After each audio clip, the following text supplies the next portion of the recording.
your smiles on this set. Coach Jay Seawell and the entire squad here, Mike McGraw as well. Guys, thank you so much for being with us.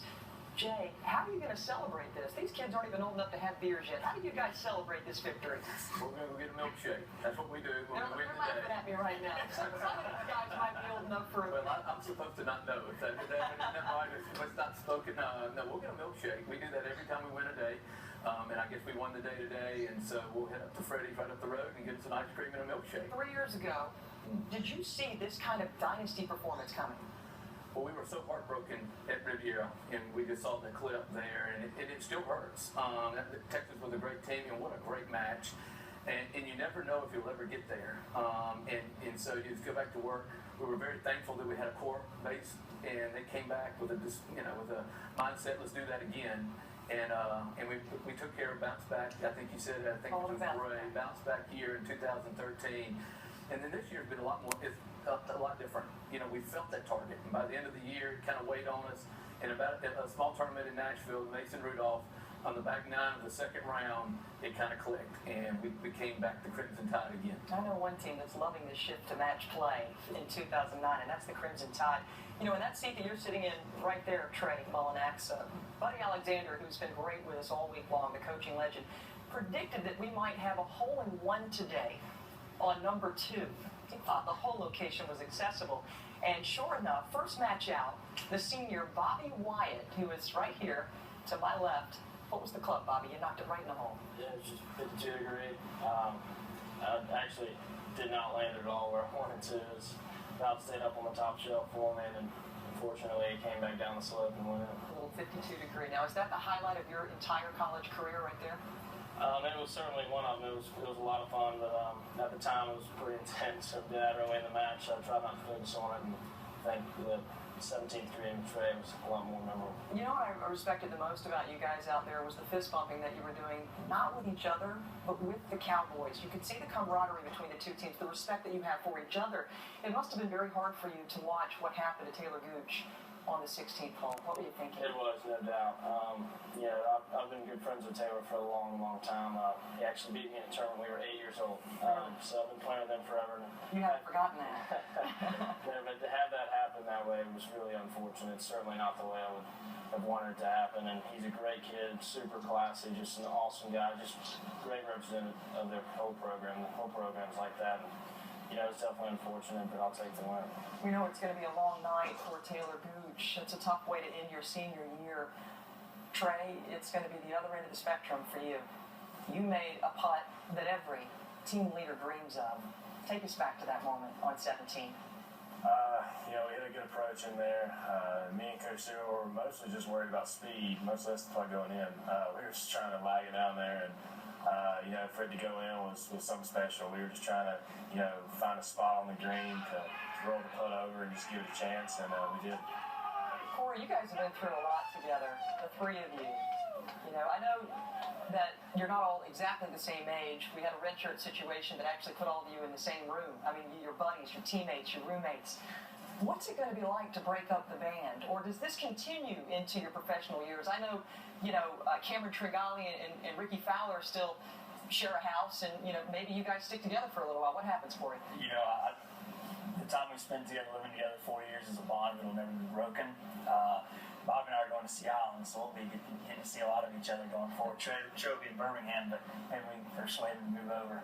But it's just been amazing to be part of a team. You do the workouts, you study, you practice, you play, and to be a part of what we've been a part of for the last 4 years has just been really special. I can't thank Coach Seawell enough for everything he's done. He's just been incredible to play for.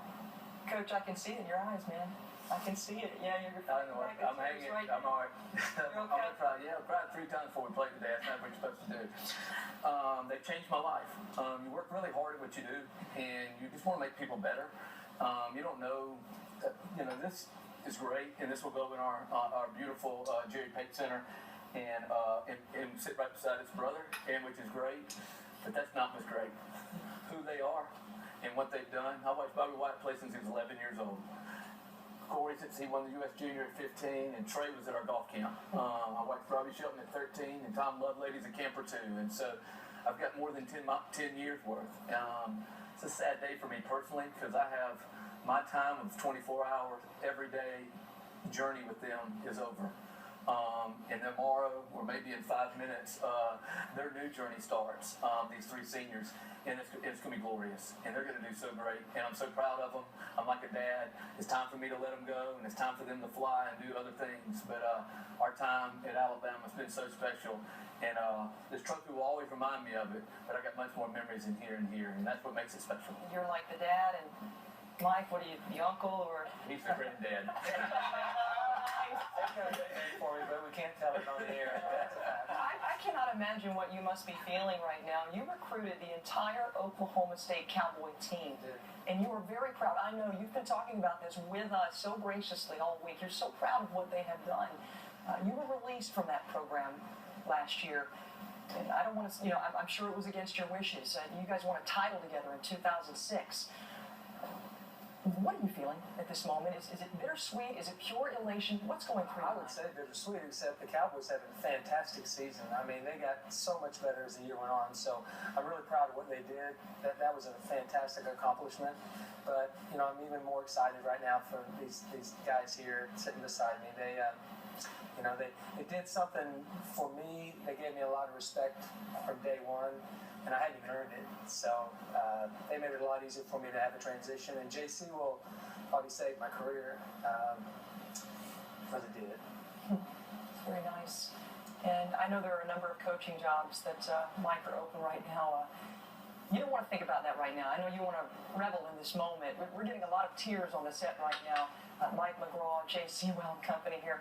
I know you want to revel in this, so I want to congratulate you on behalf of our entire production team on what you've done for us this week, and thank you for your graciousness in the interviews.